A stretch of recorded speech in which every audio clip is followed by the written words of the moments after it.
오늘도 오후 예배 나오신 여러분을 주님의 이름으로 환영하고 축복합니다. 몇 가지 질문을 하면서 설교로 말씀 가운데로 나아갔으면 좋겠습니다. 먼저 첫 번째 질문은 여러분에게 세상은 공평한가라는 질문입니다. 여러분들은 개인적으로 저희가 살고 있는 세상이 공평한 것 같으십니까? 그리고 이제 또 이게 질문들이 있더라고요. 그러면 반대로 여러분에게 개인적으로 하나님은 공평한 하나님이십니까? 아멘이십니까? 도리도리는 없으십니까? 충분히 저는 나와도 된다고 생각을 하는데, 오늘은 과연 하나님께서 공평하신가? 그렇다면 하나님의 공평은 과연 어떤 공평을 말하고 있는가에 대해서 본문 말씀으로 함께 보려고 합니다. 오늘 본문 말씀을 바로 들어가기에 앞서서 먼저 저희가 오늘 읽었던 디도서의 말씀이 디도서가 어떤 책인지, 어떤 서신인지, 어떤 편지인지를 간략하게 한번 보고 가면 좋을 것 같습니다. 아마 많은 분들이 아시겠지만 디도서는 바울이 쓴 바울의 서신입니다. 편지입니다.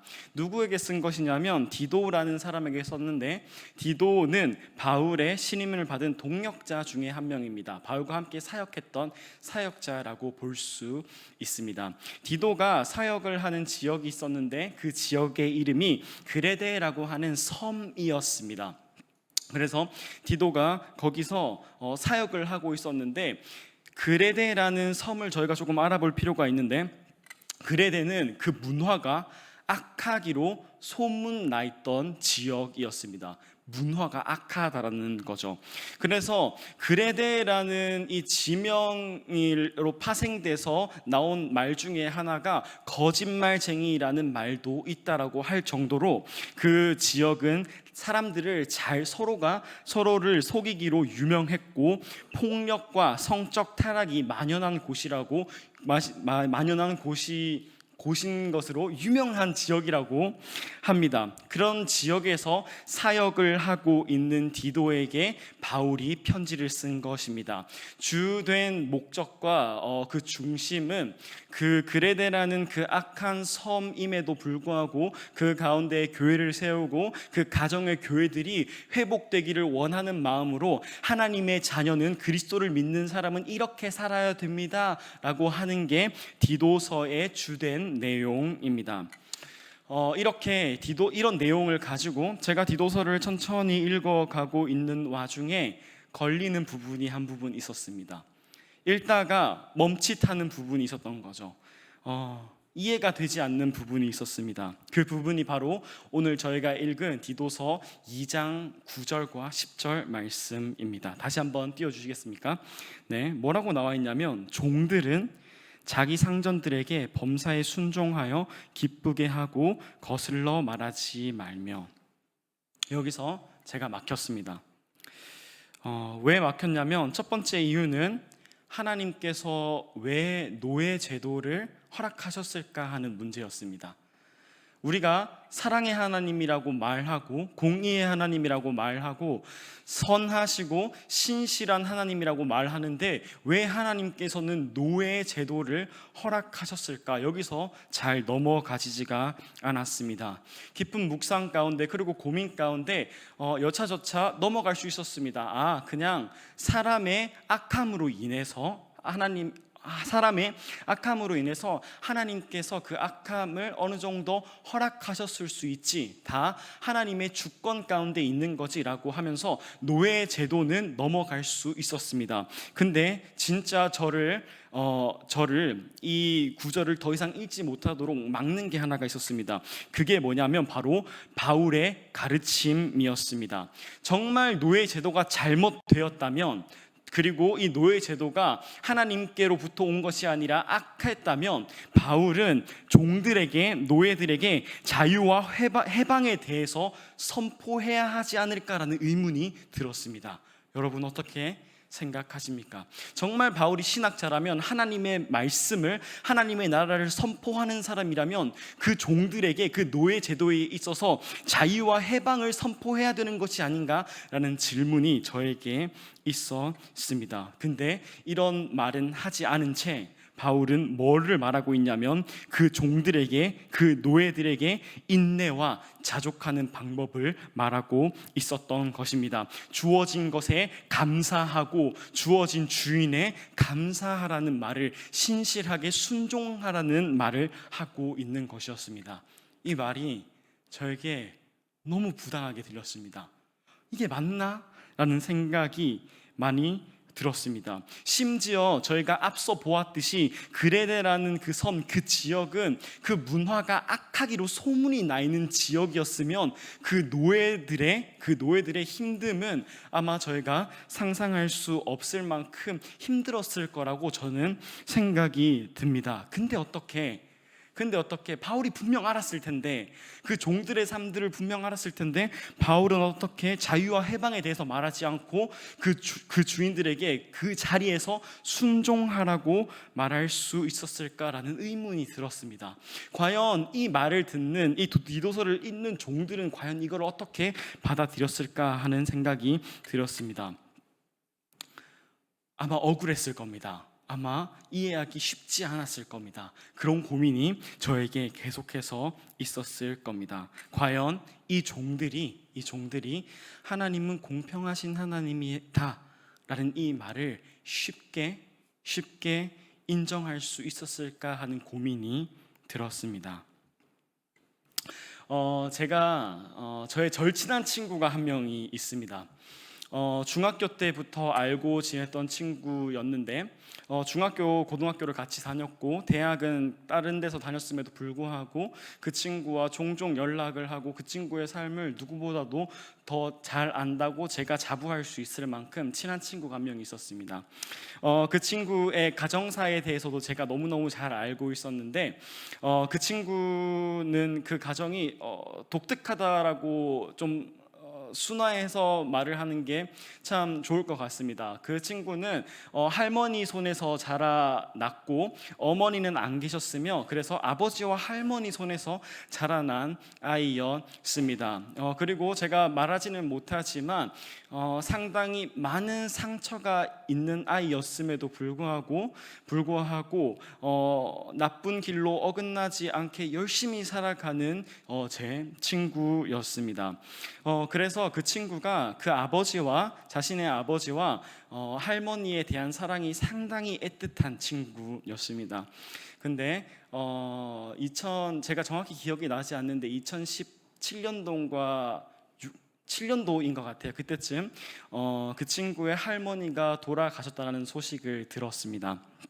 당시 저는 군대에 있어서 큰 위로, 그 장례식장을 가지는 못했지만 위로를 해 주었고 마음을 아파했습니다. 그리고 그 친구에게 남은 가족은 아버지 한 분밖에 안 계셨습니다. 친척들과의 관계도 좋지 않은 걸로 알고 있어서 정말 제 친구의 가족이라고 하는 사람은 아버지밖에 안 남아 계셨습니다. 근데 작년 여름 8월 달 어느 금요일 아침에 그 친구에게 문자를 받았습니다. 문자의 내용은 아버지가 돌아가셨다고 하는 내용이었습니다. 저는 바로 티켓을 끊고 서울로 올라가기 시작했습니다. 그 아버지가 돌아가신 이유는 아버지가 원래 중국에서 사업을 하고 계셨는데 중국에서 사업이 어려워지자 한국으로 넘어오셔서 잠시 쉬는 기간 동안 배달 일을 하셨나 봐요. 근데 그 배달을 하다가 오토바이 사고가 나셔서 돌아가셨다고 합니다. 대구에서 서울을 올라가고 있는 2시간, 많게는 3-4시간의 시간 동안 아무 생각이 들지가 않더라고요. 제가 유일하게 할 수 있는 기도라고 하기도 뭐한 게 하나님을 원망하기 시작했습니다. 하나님, 이게 그렇게 모든 거를 가져가시면 어떡하십니까? 그 친구에게 남아있는 유일한 가족이라고 하는 사람이 아버지였는데, 아버지와의 관계도 그렇게 좋았는데 그렇게 다 가져가시면 어떡합니까? 라는 기도밖에는 안 나왔던 것 같습니다. 정말 제가 원망이 다 되더라고요. 그래서 그 2시간의 시간 동안, 3시간의 시간 동안 그냥 잔잔한 찬양 하나를 틀어놓고 기차 안에서 그런 원망의 기도밖에는 제가 못했던 것 같습니다. 그리고 그 친구의 장례식에 갔습니다. 그 친구 혼자 있더라고요. 어떻게 장례를 제대로 하는지도 몰라서 다른 사람들이 다 도와주고 있고, 그 친구를 마주하자마자 그 친구가 눈물을 흘렸습니다. 저 또한 마음이 아팠는데 도저히 울 수가 없더라고요. 그리고 그 친구에게 아무 말도 할 수가 없더라고요. 전도사라는 친구가 그 친구에게 하나님에 대해서 도저히 얘기를 할 수가 없더라고요. 하나님은 너를 사랑하신다? 하나님의 위로가 너에게 있기를 바래? 이런 말들을 도저히 그 친구 앞에서 하지 못하겠더라고요. 생사의 그 문제에 있어서는 도저히 제가 할 수가 없었습니다. 그리고 그날 저는 도저히 하나님께서 공평하시다라는 말을 받아들일 수가 없었습니다. 하나님, 왜 이렇게도 불공평하십니까? 하나님, 왜 이렇게도 잔인하십니까? 라는 말밖에는 할 수 없었습니다. 여러분 아멘 하셨는데, 여러분에게 하나님은 여전히 공평한 하나님이십니까? 저희는 한번 잘 생각해 봐야 합니다. 누구는 별 노력 없이 많은 것을 얻고, 누구는 평생을 일하고 평생을 노력해도 아무것도 손에 있지 않은 사람들이 있습니다. 누구의 아이들은 아무 노력 없이 기도도 안 하는 것 같은데 너무너무 잘 크고 그 가정이 화목한데, 나는 맨날 나와서 새벽 기도하고 하나님 앞에 무릎 꿇는데 왜 우리의 가정은 변하지 않는, 이런 불공평이 우리 가운데에는 분명히 존재한다는 것입니다. 적어도 하나님은 이 부분에 대해서는 공평하지 않으신 것 같습니다. 우리는 이것을 분명히 알아야 합니다. 적어도 분배에 있어서는, 상황에, 그리고 우리가 가지고 있는 분배에 있어서만큼은 하나님께서는 공평하시지 않으신 것 같습니다. 우리는 이러한 오해를 하면 안 됩니다. 하나님께서는 다 똑같이 나눠주시지, 하나님께서는 모든 상황을 똑같이 주시겠지라는 오해를 하시면 안 된다는 겁니다. 왜냐하면 이것은 오직 하나님의 주권이기 때문입니다. 그렇다면 하나님의 공평이 나타나는 것은 무엇인지 저희가 함께 알아보려고 합니다. 하나님의 공평이 나타나는 것은 똑같이 말씀 가운데 드러납니다.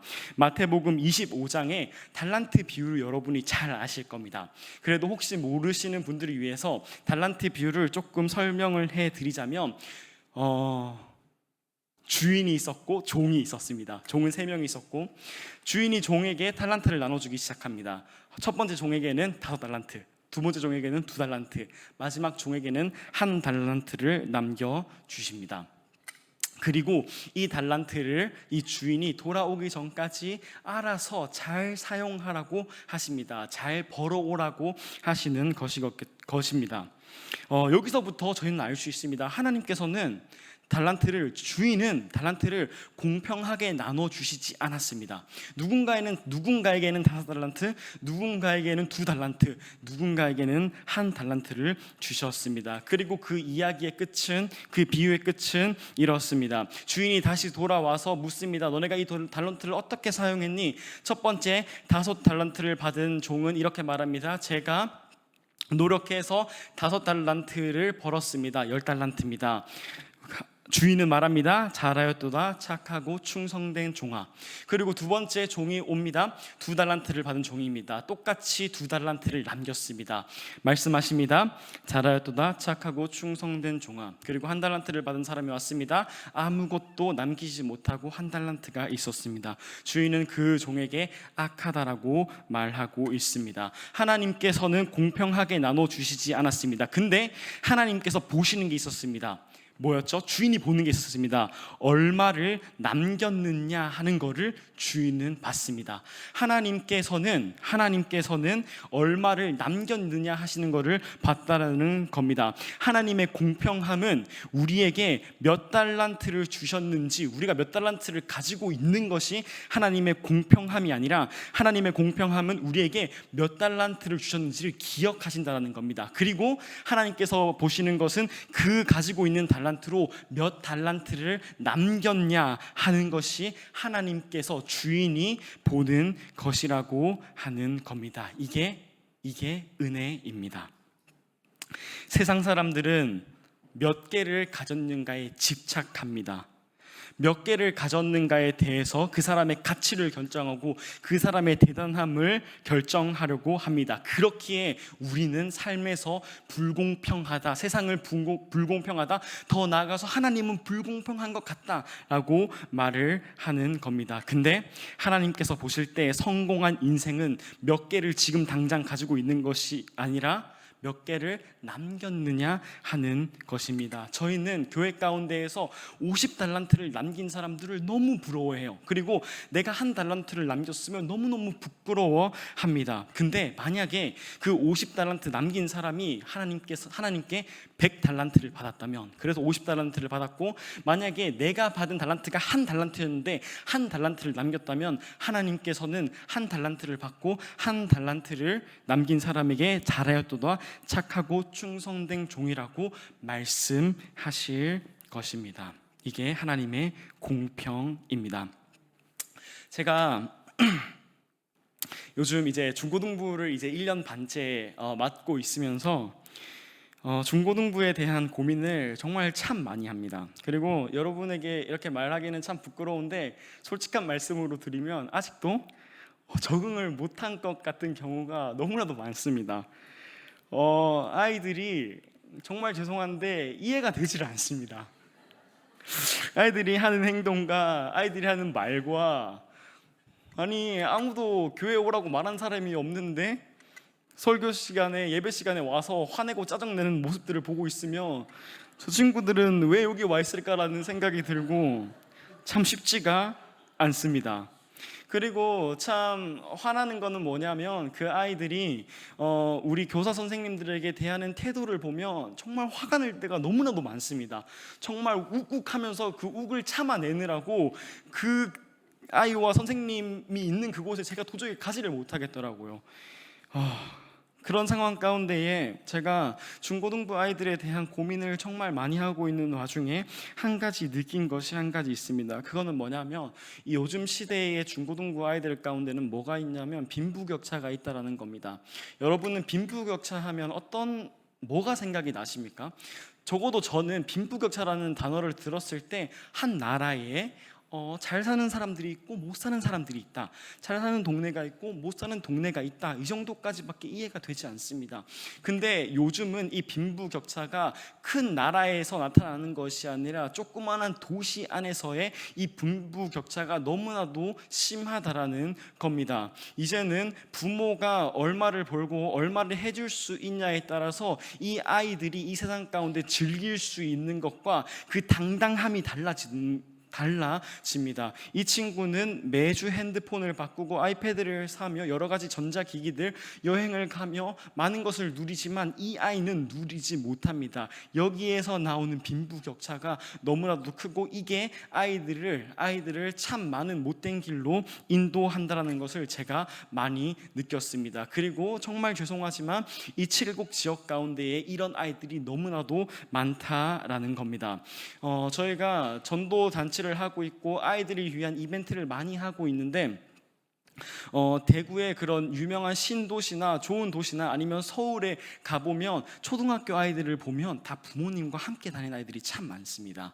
부모님이 아이들의 손을 잡고 아이들과 함께 문화생활을 즐기며 함께 나아가고 거기서 사랑을 느끼는 아이들이 있는 반면에, 저희 교회 가운데에 토요일마다 오는 아이들을 보십시오. 과연 부모님의 손을 잡고 오는 아이들이 몇 명이나 되는지를 한번 보시기 바랍니다. 이렇듯 아이들 가운데에는 부모님의 사랑조차, 부모님의 가진 것조차 비교가 되며, 그리고 없는 것이 부끄러운 시대가 되어버리고 있는 게 요즘 중고등부 아이들과 저희 다음 세대들의 아이들의 상황이라는 겁니다. 근데 저희는 이 아이들에게 한 가지 실수를 하고 있더라고요.